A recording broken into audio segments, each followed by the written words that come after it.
Hello and a warm welcome to Voice of Russia's political discussion program, Debating Russia. I'm Peter Lavelle. On this edition of the program, we discuss the West, particularly Washington's stated objective to isolate Russia on the back of the crisis in Ukraine. In London, we have Martin Macaulay. He's a Russia specialist at the University of London. We also have James Thackeray. He's a novelist and human rights activist. Here in Moscow with me is Andrew Korybko. He's a Moscow-based journalist and analyst. And we also have Charlie Bausman. He is a director and head of investor relations at AVG Capital Partners. Martin, if I can go to you first in London, we hear a lot of talk about isolating Russia over the last few months. What's been the impact? What's been the result? I think the result is that you can't isolate Russia. Russia's a major power. It's looking to the east. It's looking to America. And it's a major player in the Middle East. You have to negotiate. You have to take in Russia as a partner in negotiations. And the only solution to the Ukrainian problem is, in fact, a joint Russian-Ukrainian solution. So therefore, there's no point in isolating Russia or trying to say, no, Russia doesn't play an important part here. Okay, James, where do you stand on that? Because we still hear John Kerry every once in a while saying Russia has a few hours to do something and Russia doesn't do it, and we don't see the isolation as he claims. Yes, Kerry is highly embarrassing. I saw him the other day making a Vietnam disclaimer about the statistics in Vietnam, and here he is, in fact, lying about Snowden. I mean, I find Mr. Kerry almost as embarrassing as Biden, actually, in the situation. But America, I don't think, is trying to isolate Russia. I think there's a lot of vestiges of Cold War containment and protecting the borders. But I think more sinister than that, I think America is trying to present Russia as isolating itself. And I think that's really, really worth examining. There's misinterpretation of Mr. Putin's moves in this, and I completely agree with Martin. He's been actually from the beginning totally in charge, and now he's even more so as a result of scandals in Poland. I think the Americans really aren't a part of this picture any longer. This is being done between Germany and France, and above all behind invisible oil vestiges and interests that are extremely concerned to keep everything open here. I think I think Poroshenko has found himself in a very awkward position. He's gone to the West and asked them to make him a member, and they've made it pretty clear not going to do it. So suddenly he realizes that maybe the deal Russia offered him with Yanukovych was better than he thought. And so now he's got really serious financial problems. Crimea's got its oil around the coast; they're off the water, and we've got the steel industry at the other end. So suddenly he's got to make sure he gets that back. And I really feel quite horrified by the things Hillary Clinton's been saying. I think she's unfit for office after talking about vaporizing the Iranians and Putin being Hitler. This situation reminds me, because of the financial balances here, most of all of the Nazi preoccupation with oil in Baku. I don't think Poroshenko's government is going to last very long if they don't get some serious financial support in the range of $200 billion, and they're not going to get that from the West.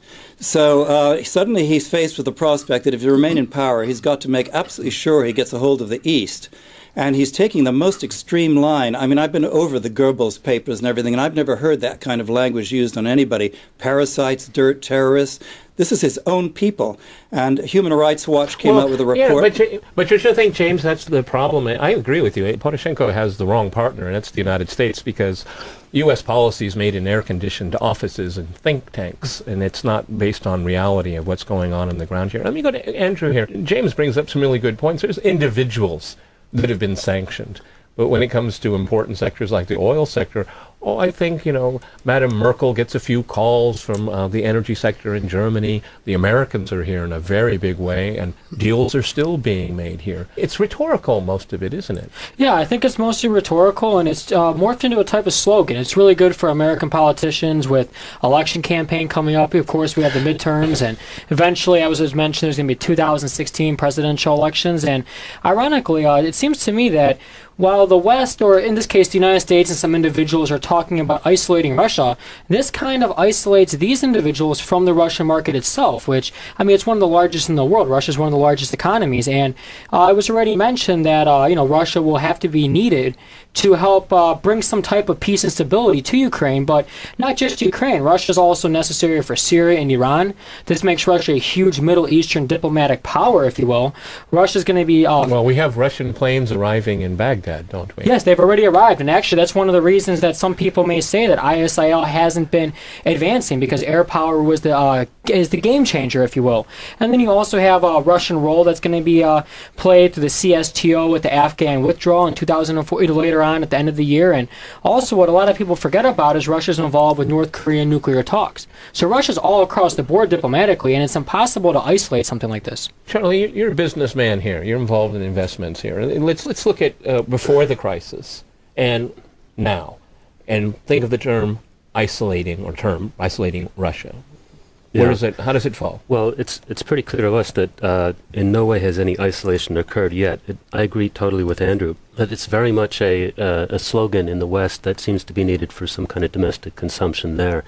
Martin's actually absolutely right. Russia is way too big to isolate. I mean, if you think about sanctions, and you think about the history of sanctions and how the West has tried to sanction different countries over the past years. They've done it to Iran, they've done it to Cuba, they've done it to North Korea. Iraq, with great difficulty. And all of those countries are much more isolated, further away from Europe, have fewer contiguous borders with big trading partners. I mean, Russia has a contiguous border with China. They border a big gas deal also. They border with Japan, the second biggest economy in the world. They're one of the biggest trading partners of Germany. I mean, there's no way you're going to isolate this country. And when the Western politicians, especially American politicians, talk about this, you kind of have to think, are these people even competent? Do they know what they're talking about? Well, one of the things, we'll go back to the midterm elections. I think Andrew's really onto something here, but I want to still broaden it out here. Martin, there are some people in Russia, and I'm talking about the Russian political elite, when they hear the word isolation from the West, they applaud. They want that. There are people who've been saying to Putin and to Medvedev that, why do you want to get in bed with these people? Why? We have a different value system. We are always lectured. I'll give a concrete example. We have factories, military factories in eastern Ukraine that are of Soviet vintage. I want to stress Soviet vintage.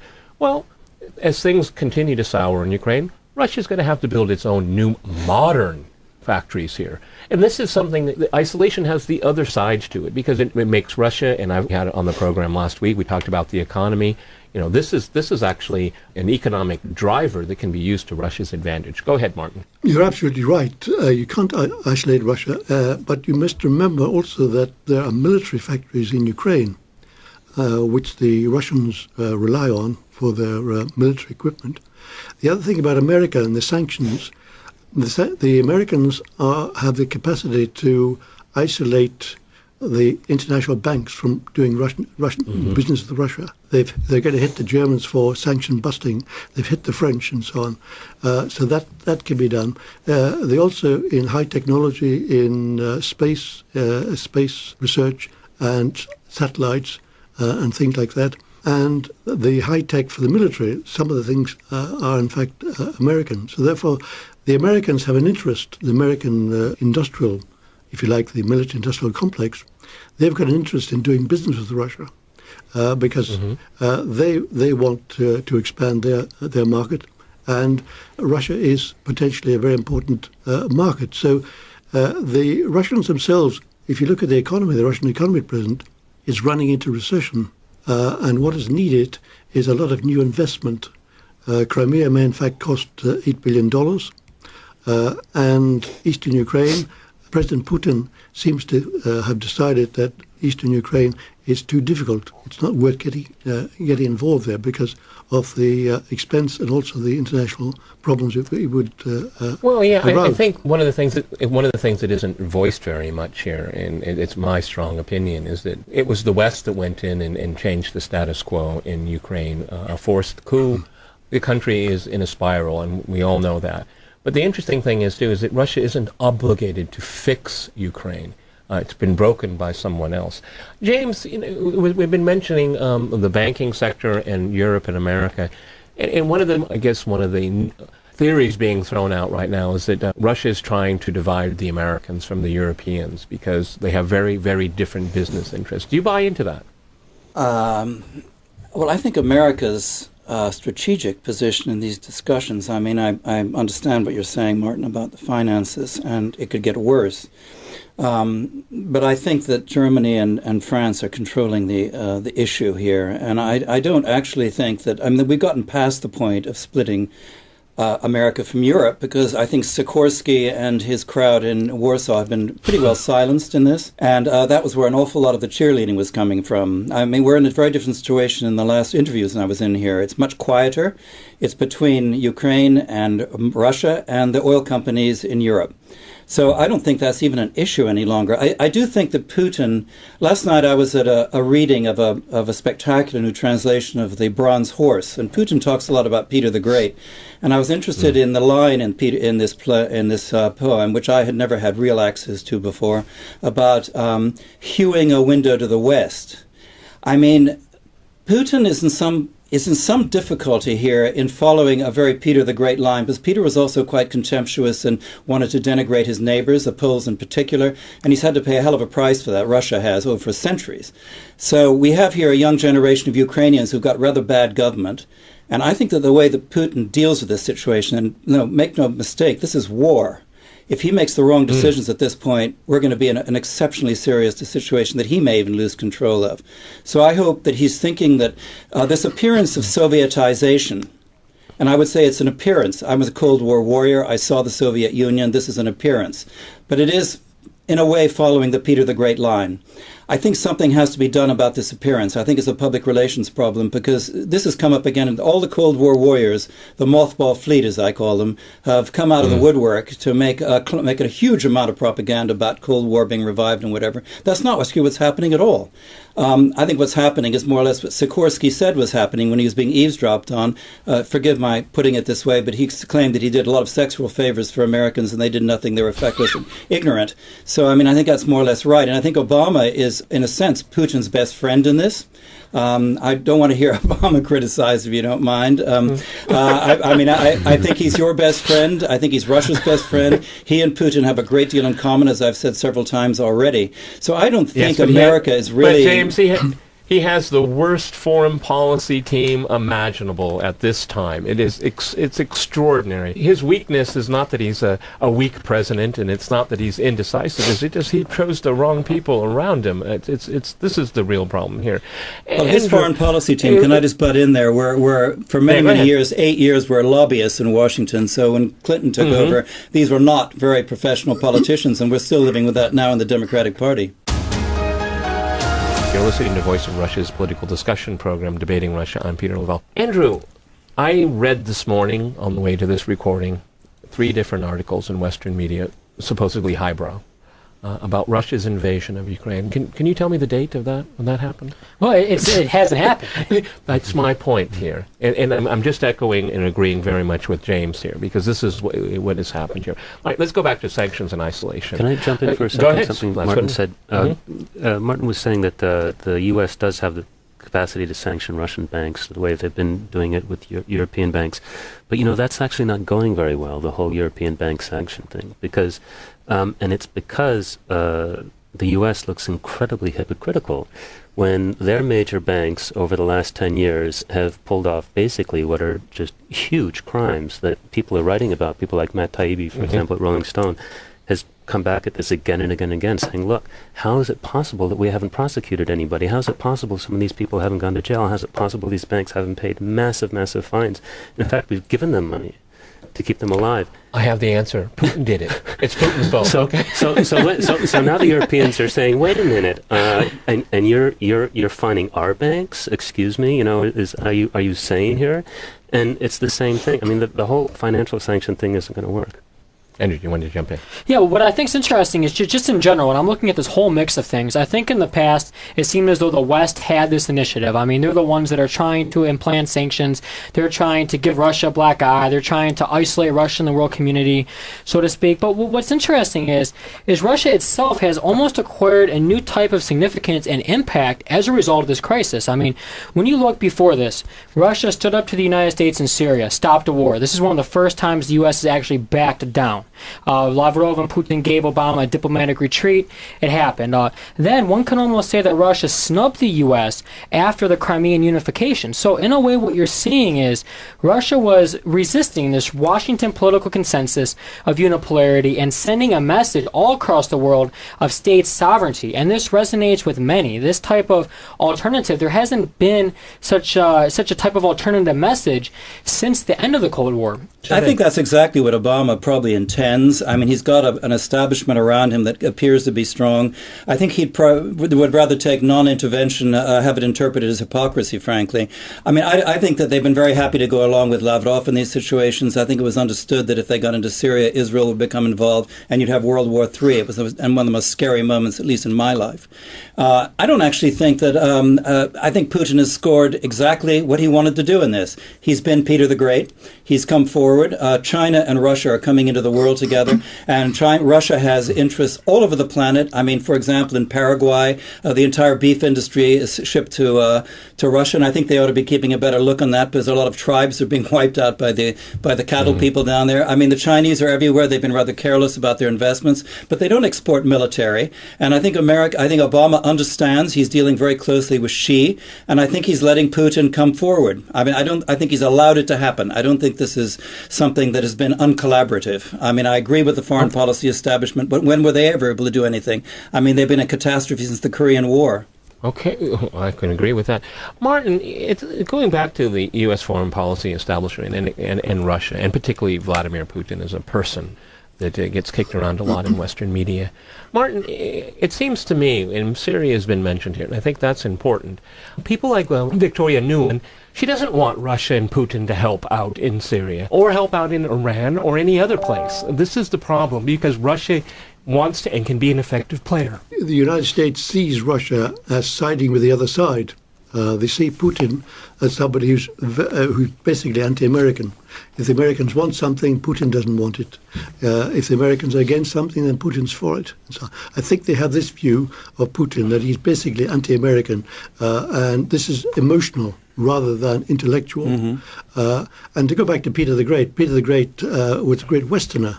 You should point that out, that Russia had to learn from the outside world and so on.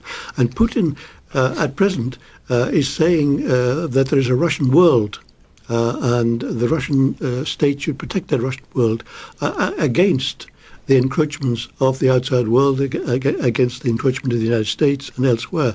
The thing about the Middle East is that Russia is involved in Syria, has always been involved. The Soviet Union was there from the 1950s onwards, so they have an interest there. And Russia is now basically on the same side as the Americans in Iraq, trying to fight ISIS. So it's quite extraordinary that one day President Assad is your enemy, and the next day he's your friend because he's against ISIS. So the situation is changing all the time, and Russia has the ability here to go and start selling arms. Yeah, but Martin, the U.S. doesn't want Russia to help out. That's the whole point here, because one could make the claim that what's going on in Ukraine right now is payback for what happened with Syria. What do you think about that? I think that from the American point of view, it would be very nice if Ukraine were part of the Western region, if you like, and that NATO and the American military could be there because they see Iran as a great evil and so on. So they thought that Ukraine could be detached from Russia. And they didn't quite realize that from Russia's point of view, Ukraine is not a foreign country. It's, if you like, a brother. It's part of the family and so on. And you can't really detach Ukraine from Russia. And the Americans haven't quite realized that. And they think that you can then develop Ukraine as America has developed. And fortunately now Obama, as a president, is a person concerned with domestic policy. Not really. He must wake up in the morning and when he receives the policy briefs and so on and say, oh, no, not more foreign policy, please. Let's concentrate on the domestic. I wonder if he watches Jen Psaki's 5 o'clock follies here. Yeah. Let's change gears a little bit here. Charlie, another issue is here, and I think this is something that's so misunderstood and overlooked, is that Putin is under pressure at home as well, because this is a very emotional issue. Ukraine for so many Russians because there's so many family members. I mean, and this is something that I think it's part of the American calculus. I think this is an awful plan coming out of Washington. I don't see any good thing coming from it. But this certainly is an element here because, in a sense, it's a civilizational choice here because this is for a lot of Russian speakers in East Ukraine, and then on the other side, on the other side of in Russia, there is a legal border there, but it's not a border in a personal sense. Yeah. No, it's absolutely amazing what's happening here in terms of sort of a public consciousness. Because, I mean, for the last 2 or 3 months, the Russian airwaves and TV shows and news shows have been full of these reports of human rights violations, civilians getting blown up out of their homes by aircraft, pictures of dead children, pictures of maimed people, people who've been civilians. These are women, children, young people, students, all those kids who were roasted alive in that trade building in Odessa. And then they see all these pictures of these, honest to goodness, real, neo-Nazis who are totally unrepentant. I mean, this is not a fringe group in Ukraine. This is a major group of people. And so you have a change happening I think in the Russian sort of personal consciousness. They're sort of turning into a country that they weren't perhaps 3 months ago or 4 months ago. There's sort of things that happen sometimes historically that it's a coming of age or sort of a change of mentality that can happen very rapidly. And I see this very much happening in Russia. And Russians are sort of realizing, hey, we're being attacked. And those are our people, our relatives, our friends who are being attacked. So you can't discount Russian public opinion, because Putin is not some sort of autocrat who's totally independent of these people. I mean, it filters up into every branch of the government, into the different power groups that are his constituency. And there are more and more people calling for action. And you see this on TV and on the internet, the Russian internet. You see these the nationalists and the right wing of the Russian political spectrum, really hitting Putin hard and saying you're a traitor. Could I come in on this, Peter, actually? Actually, James, if I could just can I just bring NATO into this? Because I'd like to stay with the human factor here. And I was speaking with Charlie a couple days ago. Is that I was on Study Autobot on May 9th, and the overpouring patriotism that I saw, I was really, really taken aback, because we had the people wearing the St. George ribbon, and they were very, very proud. And Charlie, you've been in Russia a very long time, off and on, a good part of your life. I've been here for a long time, too. When I moved here, most Russians didn't have a high opinion of their own country, let's put it that way. It's been a titanic shift now with people with their identity and how they feel about their country. Go ahead, James, in London, jump in. I think this is absolutely at the core of the difficulty and the extreme urgency of the next few weeks for Putin, because the huge gains he scored for the Russian people, which I've been in Voice of Russia radio applauding as much as I've been able to as an American, he can lose a lot of those gains. I mean, there are problems with supporting the agricultural, and I think one of our people is an expert on agricultural economy, so he could tell us what's going on in Crimea. He could lose there is a lot of instability inside Russia, and it's been shown during his election. Putin is vulnerable. And I think that the dynamic here involves a great deal the Ukraine wish to see NATO in Ukraine. I was down at Frontline Club a few weeks ago, and the Ukrainians there talking about polls about how many Ukrainians wanted to see NATO, and I said it's irresponsible to talk about this, but that's what they're talking about.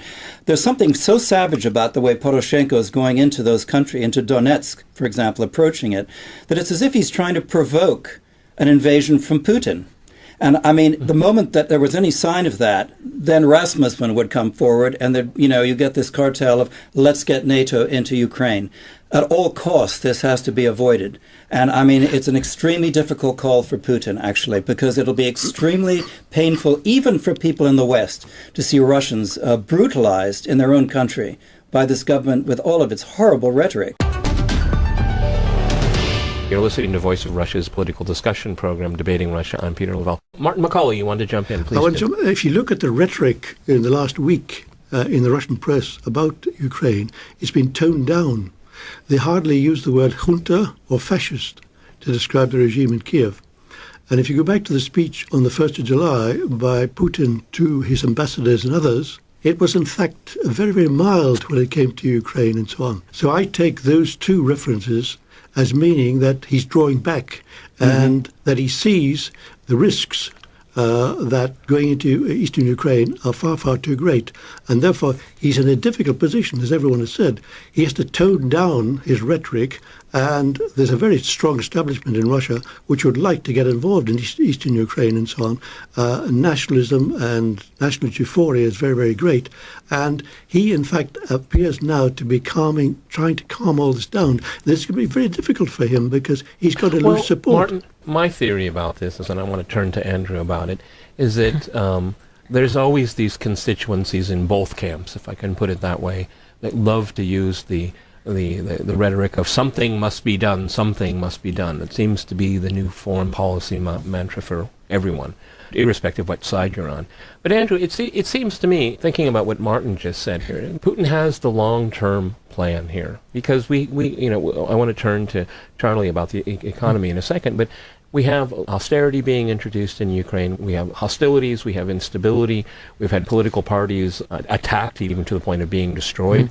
Mm-hmm. We have Poroshenko that is looking to Washington for help. And I'd like to remind our listeners, Mr. Saakashvili in 2008, August 2008, appeared to have American backing, and we all know what he did, and we all know what he's doing right now. He can't even return to his own country. Yeah, I do agree with that. I think there is a long-term objective going on here, because you have warfare in the conventional sense, and you have strategic warfare, which kind of circumvents soldiers and what people associate with the military. If we look at Ukraine, as you mentioned, with the economy near collapse, with all of these critical infrastructures basically just falling apart, I mean, the country is divided in many ways. You would see, as John Warden theorized in his 5 rings, you see the organic essentials, if you will, of the Ukrainian state falling apart, which in turn can lead to the collapse of his leadership. And one other thing I'd like to mention real quick that I believe Martin talked about was this idea of the Russian world. And I think that's very, very important, because Russia's foreign policy concept that came out in 2013 emphasized the role of civilizations and that there's different models in different worlds. And if you look at what's happening in Ukraine, as was mentioned, all these humanitarian atrocities being committed, this is kind of like a snare, a provocation, a temptation for Russia to intervene. And we just have to be reminded of Zbigniew Brzezinski, his Eurasian Balkans policy of Eurasian destabilization, basically, and the fact that he did create the Afghan-Soviet war. He has admitted towards trying to provoke the Soviet Union into a war from the summer of 1979. And with all these emotions surrounding Ukraine, this is confirmation in Russia and also across the world of the civilizational identity, and the fact that civilizations can also be, in a way, actors and forms of identity for people. Well, certainly creating more of a stronger identity here. I want to get back to some facts right here. Charlie, tell me what has happened to the Russian economy, the ruble, the stock markets, the whole shebang here, okay, since November of last year to the present. Yeah, well, the important point to take away here is that in fact the stock market has gone up since the Ukraine crisis started, and the ruble has gone up a little bit too. And this is something that's very interesting because, if you follow the narrative in the Western media about the Ukraine crisis, that you always hear this line, since the Ukraine crisis, the ruble has crashed, the economy has gone into a tailspin. Newland's testimony to Congress, yes. I mean, it's and it's like an obligatory thing in every piece. I saw it in a Tom Friedman article recently, and it's like, where did this guy, didn't he do his homework, or didn't his fact checker do his work? Anyway, and this is part of the whole isolation argument that, see, it's working. We're going to drive this economy into the pit, and then they're going to have to do what we want them to do. And it's absolutely not happening. It's like the Romans just declare victory and leave. Okay, that's what happens. Yes, the ruble has gone down. It's gone down 20%, but it went down already starting in November, and by February it had already hit where it is now, and it's actually gone up since then. Martin in London wanted may to I jump say in. something? The Russian economy this year may go into recession, and this may be a long-term trend, because they're expecting something like $100 billion to leave Russia this year, and even more than that left last year.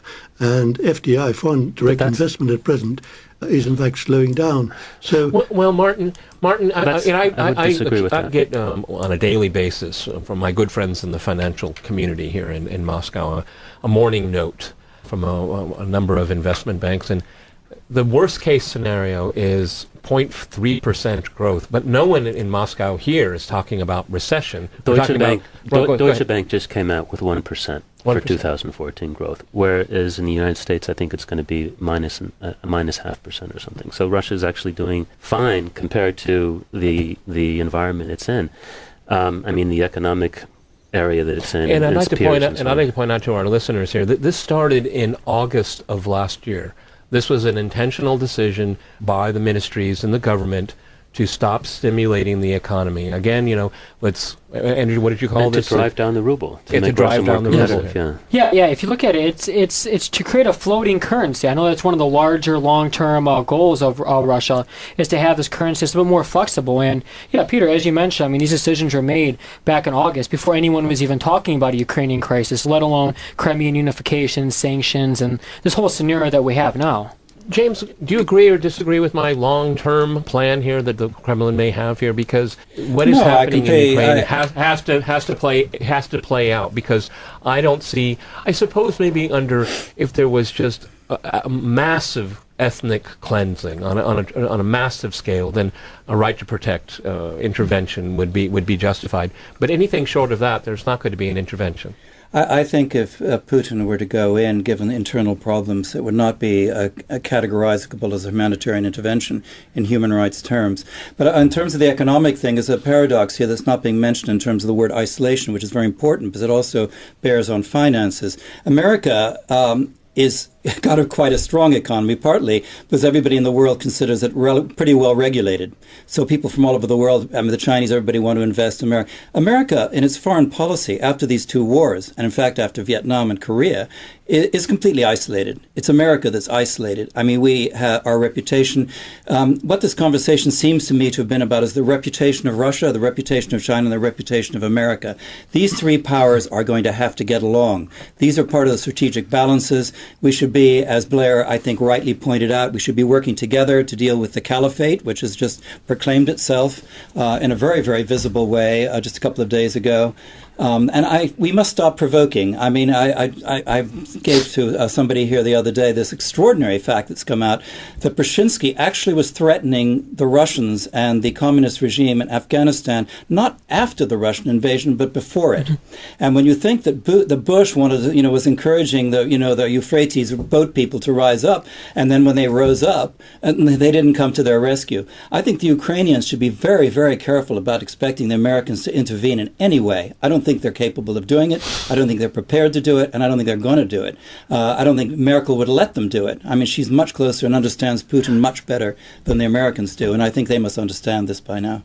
Martin, pieces of what James said there are just absolutely spot on in my opinion here. The Americans are not going to save Ukraine. The European Union isn't going to save Ukraine. I mean, the European Union and the United States, through different strategies, broke Ukraine in a very nasty, tragic way. But those two entities in Brussels and in Washington, they're not going to pay for Ukraine. They're not going to fix it. And what they want to do is they want the Russians to pay for it. Mm-hmm.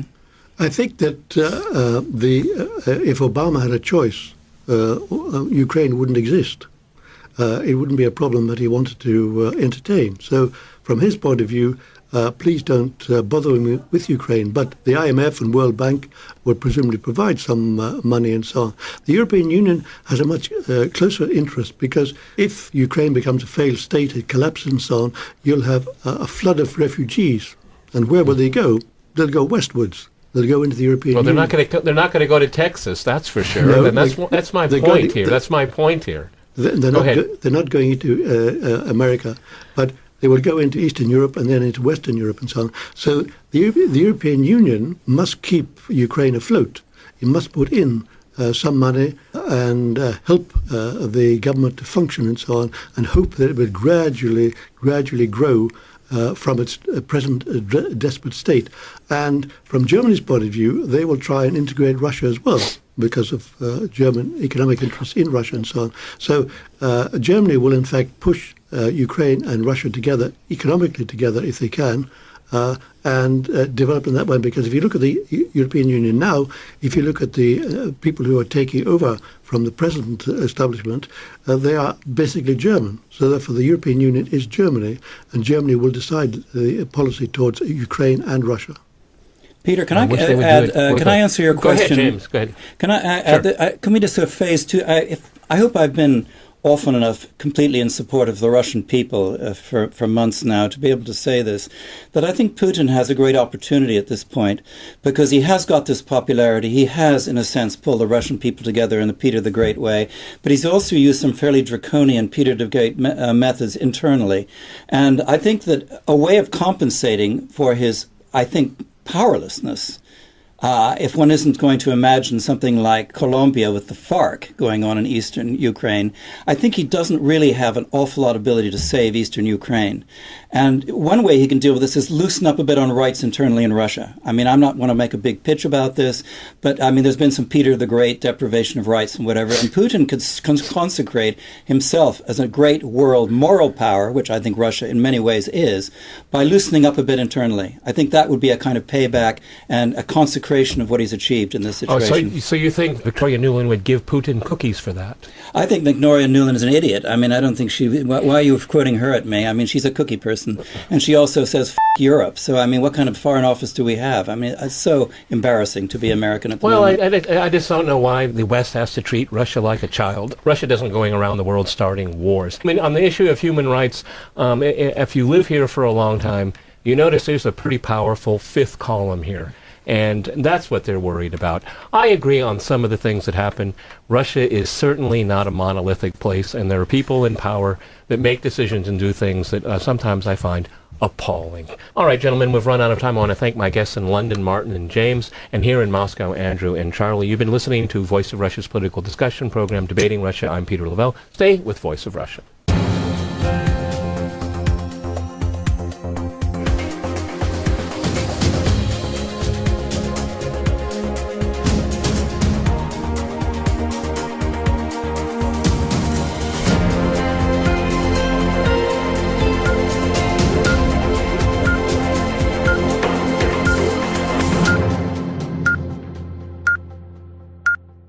At the other end. So suddenly, he's got to make sure he gets that back.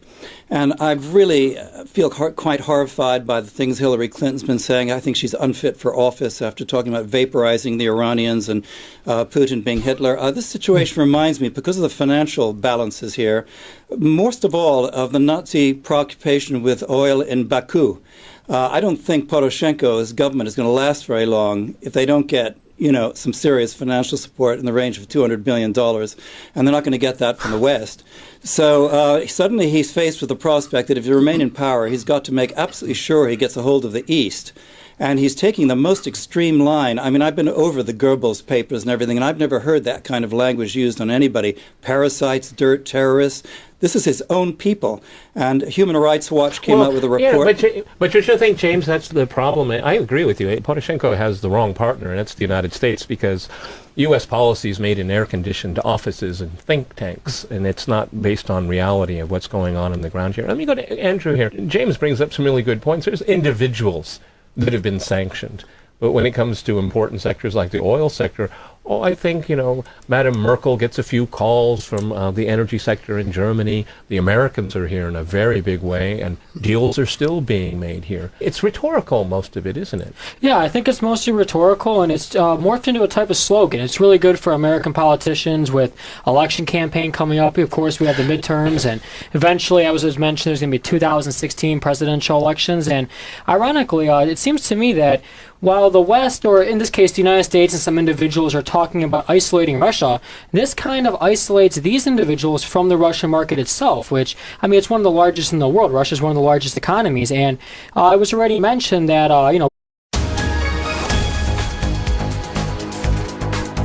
Hello and a warm welcome to Voice of Russia's political discussion program, Debating Russia. I'm Peter Lavelle. On this edition of the program, we discuss the West, particularly Washington's stated objective to isolate Russia on the back of the crisis in Ukraine. In London, we have Martin McCauley. He's a Russia specialist at the University of London. We also have James Thackeray. He's a novelist and human rights activist. Here in Moscow with me is Andrew Korybko. He's a Moscow-based journalist and analyst. And we also have Charlie Bausman. He is a director and head of investor relations at AVG Capital Partners. Martin, if I can go to you first in London, we hear a lot of talk about isolating Russia over the last few months. What's been the impact? What's been the result? I think the result is that you can't isolate Russia. Russia's a major power. It's looking to the east. It's looking to America, and it's a major player in the Middle East. You have to negotiate. You have to take in. It's trying to present Russia as isolating itself, and I think that's really, really worth examining. The misinterpretation of Mr. Putin's moves in this, and I completely agree with Martin. He's been actually from the beginning totally in charge, and now he's even more so as a result of scandals in Poland. I think the Americans really aren't a part of this picture any longer. This is being done between Germany and France, and above all behind invisible oil vestiges and interests that are extremely concerned to keep everything open here. I think I think Poroshenko has found himself in a very awkward position. He's gone to the West and asked them to make him a member, and they've made it pretty clear not going to do it. So suddenly he realizes that maybe the deal Russia offered him with Yanukovych was better than he thought. And so now he's got really serious financial problems. Crimea's got its oil around the coast, there off the water, and we've got the steel industry at the Russia as a partner in negotiations, and the only solution to the Ukrainian problem is in fact a joint Russian-Ukrainian solution. So therefore there's no point in isolating Russia or trying to say, no, Russia doesn't play an important part here. Okay, James, where do you stand on that? Because we still hear John Kerry every once in a while saying Russia has a few hours to do something, and Russia doesn't do it, and we don't see the isolation as he claims. Yes, Kerry is highly embarrassing. I saw him the other day making a Vietnam disclaimer about the statistics in Vietnam, and here he is, in fact, lying about Snowden. I mean, I find Mr. Kerry almost as embarrassing as Biden, actually, in the situation. But America, I don't think, is trying to isolate Russia. I think there's a lot of vestiges of Cold War, containment, and protecting the borders. But I think more sinister than that, I think America